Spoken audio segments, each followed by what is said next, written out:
prazer de receber em nosso Gazeta Entrevista desta noite a ministra da Secretaria de Direitos Humanos da Presidência da República, Maria do Rosário, escolhida para comandar a Secretaria de Direitos Humanos, órgão vinculado à Presidência da República, a deputada federal Maria do Rosário, do PT do Rio Grande do Sul, gaúcha de Veranópolis, iniciou sua militância no movimento estudantil e secundarista. Foi vereadora em Porto Alegre por 2 mandatos, de 1993 a 99, tendo presidido as comissões de Educação e de Direitos Humanos, além de ser líder do PT e do governo municipal na Câmara. É formada em Pedagogia pela Universidade Federal do Rio Grande do Sul e mestre em Educação. Em 2008, foi candidata à Prefeitura de Porto Alegre, sendo derrotada no segundo turno por José Fogaça, do PMDB. Ministra, muito boa noite. Boa noite, Alan Henrique. Tudo boa bem? Noite a todos os telespectadores aqui da Record. Ministra, o governo brasileiro, recentemente, se não me engano, na sexta-feira passada, prestou contas às Nações Unidas sobre as medidas que adota para coibir violações aos direitos humanos no país. Nós sabemos que uma das nossas maiores mazelas, os maiores problemas do Brasil é a superlotação carcerária, torturas, exploração sexual de crianças e adolescentes, exploração também do trabalho infantil. O que o seu relatório de 25 páginas apresentou à ONU? O que o governo brasileiro está fazendo neste caso? Bem, quando a gente presta contas às Nações Unidas, nós estamos também prestando contas e principalmente a nós mesmos, ao povo brasileiro. E a nossa vinda, inclusive ao Acre, tem este sentido, de estarmos em contato com a comunidade e prestarmos conta. Nós trabalhamos, sim, as medidas que estamos tomando para enfrentarmos a superlotação carcerária, a situação de presos ainda em delegacias, que é uma meta enfrentarmos, as medidas que tomamos no Brasil para enfrentarmos a exploração sexual de crianças e adolescentes e, sinceramente, tivemos lá 78 países que usaram a palavra falando diversas situações sobre o Brasil e reconhecendo os avanços que o Brasil tem tido. Não apenas em direitos humanos, nessas esferas que citei agora e que tu citaste na tua pergunta, mas principalmente quando o nosso país avança na inclusão das pessoas, porque isso é direitos humanos.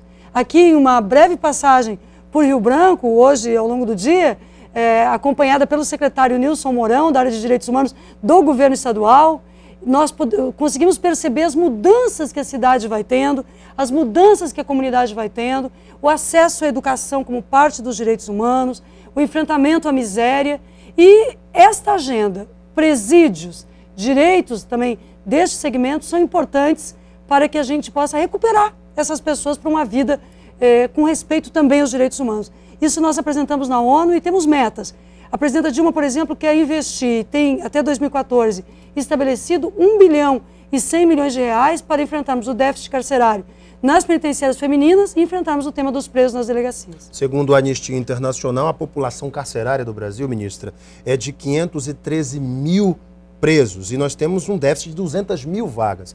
No Acre não é diferente, nos últimos 10 anos nossa população carcerária também teve um aumento gigantesco e a gente sabe que um dos grandes problemas do Brasil é as instituições prisionais ressocializarem o preso. Como é que se combate um problema tão difícil, com tantas nuances, ministra?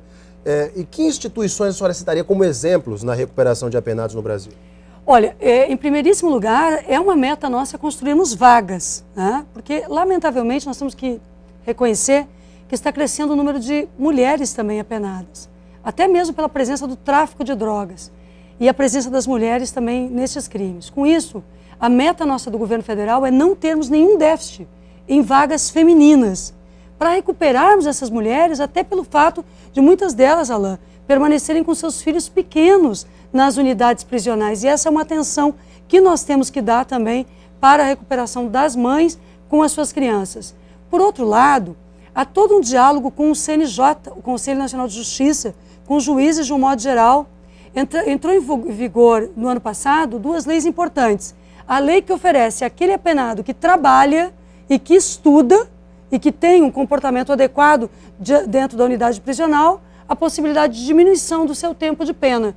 Isso para nós é muito importante. Nós temos hoje no Brasil planos concomitantes de saúde prisional e também de educação, porque nós acreditamos que temos que devolver para a sociedade alguém que tem uma formação profissional que possam ingressar no mercado de trabalho também.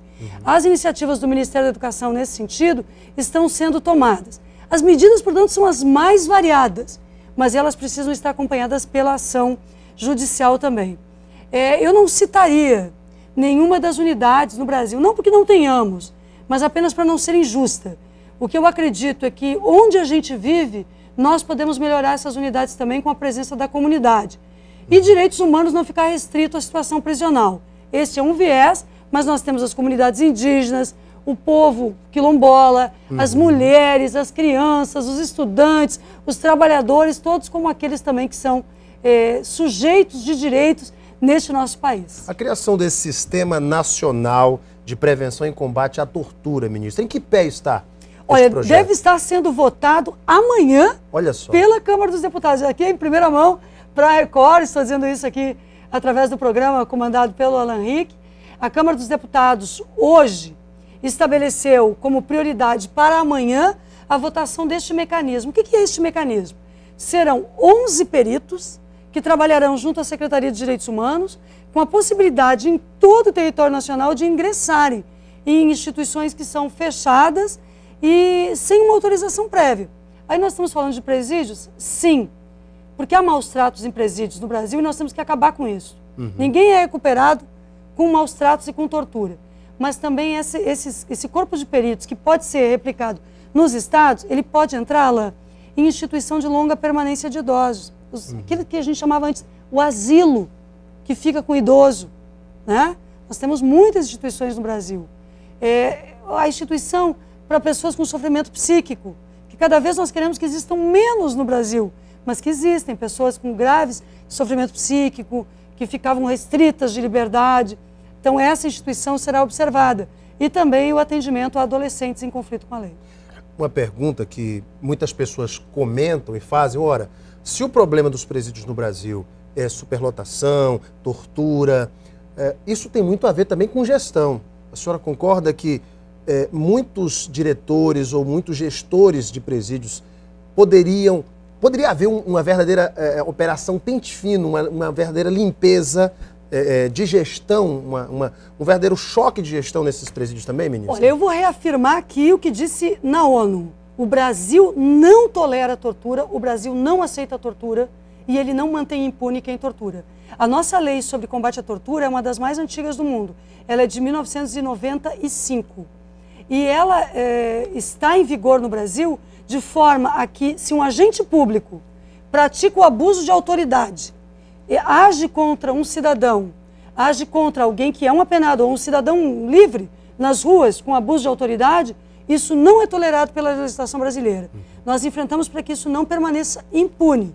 Por outro lado, nós temos que ter um reconhecimento.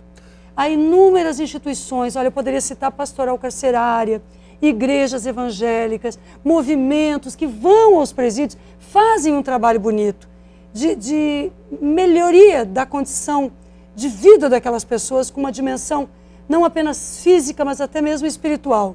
Essas pessoas merecem o nosso reconhecimento e agradecimento também quando nos dirigimos e tratamos deste tema. Nos últimos dias aqui no estado do Acre, várias etnias indígenas ocuparam a FUNAI e eles pedem duas coisas basicamente. A melhoria das condições de saúde, eles cobram a CESAI, que reveja a assistência de saúde nas aldeias e também pedem a demarcação de suas terras, por conta dos conflitos de terras que acontecem em todo o Brasil, aqui no Acre não é diferente. Ministra, qual o papel da sua secretaria, do seu ministério, neste trabalho com os povos indígenas? Os povos indígenas, no que trata a demarcação de áreas, têm uma relação muito direta, principalmente com o Ministério da Justiça e a própria FUNAI. Nós acompanhamos para assegurarmos direitos, direito à saúde, o direito à educação, mas a temática indígena, ela diz respeito ao governo como um todo. As comunidades indígenas são o nosso povo, são o povo brasileiro. São etnias dentro de um grande povo que é o povo brasileiro. Nós temos esse reconhecimento à diversidade no país como um valor que não pode se perder e que tem que ser protegido. O governo do estado do Acre tem uma atenção especial a essa temática. O governo federal está aberto a essa discussão. Há uma negociação em aberto entre as etnias aqui no Acre, as diferentes etnias, inclusive as que trazem esse protesto agora mais fortemente, buscando a terra, a saúde. Há uma negociação com a FUNAI. A Secretaria de Direitos Humanos não participa diretamente da negociação, mas está aberta, está contribuindo, ainda que a FUNAI seja responsável pela resolução. Sobre as questões questão de terras, também aproveito essa presença nas Nações Unidas para fazer uma observação sobre isso. Eu vejo, às vezes, muitos países fazendo questionamentos sobre as terras indígenas, sobre áreas indígenas no Brasil. E tive a oportunidade de dizer na ONU que nós temos 13% do nosso território nacional sob cuidados e atenção e demarcados para as comunidades indígenas no Brasil. Isso significa 26 vezes o território da Holanda, várias vezes o território da Noruega. Então, nós temos aqui dentro do Brasil um reconhecimento constitucional de que as terras indígenas são importantes para a preservação dessa cultura e dos direitos dos povos indígenas. O Superior Tribunal Federal votou agora recentemente áreas para as comunidades Pataxó, no sul da Bahia. Há debates sobre os Guarani Kaiowá, no Mato Grosso. Essas questões muitas vezes são questões judiciais, mas elas chegarão a um bom termo equilibrado para garantirmos às comunidades indígenas o seu direito e a todos aqueles que trabalham a terra também o seu direito. Essa é a mediação necessária. A sua secretaria tem recursos para lidar com essas questões? Por exemplo, recentemente nós tivemos a entrada maciça de haitianos pelo Acre e pelo Amazonas. Por aqui passaram mais de 2.000 haitianos. Muitos deles usaram o Acre como rota para chegar em outros estados da federação, enfim. E eles precisaram de apoio, precisaram de comida, muitos deles como verdadeiros refugiados do terremoto que devastou o Haiti em 2010. Eu estive, inclusive, no Haiti e verifiquei lá, em loco, ao mesmo tempo que aqui no Acre posso verificar, aqui no Acre o trabalho de acolhida, o trabalho humanitário, o governador Tião Viana acompanhando. O governador Tião Viana, ao mesmo tempo que ele está atento às enchentes, às cheias, como uma questão humanitária e de direitos humanos do povo do Acre, ele atende este povo haitiano que sofreu o terremoto, sem excluir, pensando no seu povo, na sua comunidade, mas atendendo também estes que são seres humanos e que se dirigiram para cá. Eu quero fazer uma homenagem ao governo do estado do Acre. Quero dizer que o governo federal, por todos os caminhos, procurou estar juntos, mas sem o governo do estado do Acre, nós não conseguiríamos dar o atendimento adequado a essa comunidade que se dirigiu para cá. E o Brasil tem uma responsabilidade com os haitianos, uma responsabilidade porque o Brasil está lá, não apenas e não principalmente como força de paz das Nações Unidas, mas principalmente como força para o desenvolvimento que leva à paz no Haiti. E lá no Haiti, viu, Alain, eu pude perceber por que esse povo procura o Brasil, qual a esperança que eles têm nos brasileiros, por que eles entraram no Acre. Inclusive, o secretário Nilson Mourão, me apresentando os números sobre os haitianos que ingressaram pelo Acre, ele indicou que entraram 2.600 haitianos no Acre, já foram todos documentados, receberam documentos e foram trabalhar em muitos estados do Brasil, contribuir com a nação brasileira, incorporados como pessoas respeitadas no Brasil. Alguns deles, o secretário destacou, cerca de 20, talvez um pouco mais, em torno disso, ficaram aqui no Acre. E à medida que o governo federal tomou lá no Haiti, de que os haitianos não venham para cá pela via do tráfico de seres humanos, dos coiotes, é um exemplo para as Nações Unidas e para o mundo. Ministra, a senhora vem ao Acre, participa desta segunda caravana de direitos humanos pelo Brasil. Qual a importância deste evento aqui no estado? Olha, é uma série de eventos sobre a questão do crack, sobre as pessoas com deficiência, o viver sem limite, questões as mais variadas, registro civil de nascimento, mobilização da comunidade na OCA, participação com o governo do estado. Agora, o principal é não apenas o que a gente traz, mas o que a gente vai levar do Acre. Aqui tem muitas coisas boas acontecendo e o Brasil também quer ver. Então nós vamos levar depois para as outras caravanas as iniciativas aqui tomadas, que são muito gratificantes de conhecermos. Infelizmente, nosso tempo está estourado. Hoje tem A Fazenda na Rede Record. Ministra Maria do Rosário, muito obrigado pela sua Muito obrigada, Alain. Foi um prazer imenso. Obrigada, Rede Record, e a você. Muito obrigado para vocês de casa. Daqui a pouco a gente volta para o segundo bloco do nosso Gazeta Entrevista. Até já.